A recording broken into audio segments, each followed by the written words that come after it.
Massachusetts is easing its COVID-19 travel restrictions. We'll tell you what this means for you. Good evening and welcome to 22 News at 10. I'm Ciara Speller.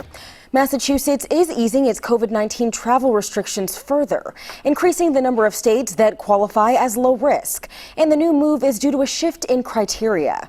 22 News reporter Katrina Kincaid is live in Springfield with details on the change. The recent change in criteria is now the reason why New Jersey, California, Washington State, and Hawaii are now on the state's low risk list.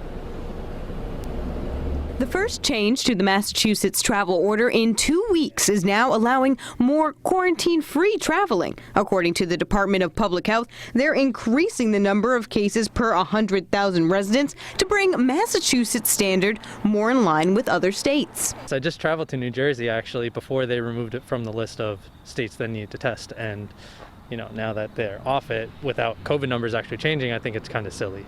1 week of data will remain the standard for moving states into the lower risk category.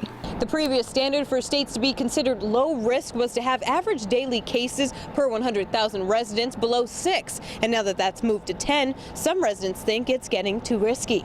I feel like it's kind of silly to raise the restrictions because ultimately it doesn't change the fact that people are sick. It just makes people from other states that have high COVID rates actually avoid taking a test. Along with the case rate, low-risk states must also have a positive test rate below 5%. Both criteria are measured as a 7-day rolling average. Rhode Island is still the only New England state that is not on the low-risk states right now. Working for you in Springfield, Katrina Kincaid, 22 News. And the global fight to overcome the COVID-19 pandemic crossed another grim milestone today. According to Johns Hopkins University, the world has surpassed 40 million cases. A feared second wave of spiking caseloads hit Europe in August, following the relaxation of national lockdowns implemented there in the spring. In the U.S., daily new cases continue to rise in more than half of states amid political battles over the effectiveness of public safety measures.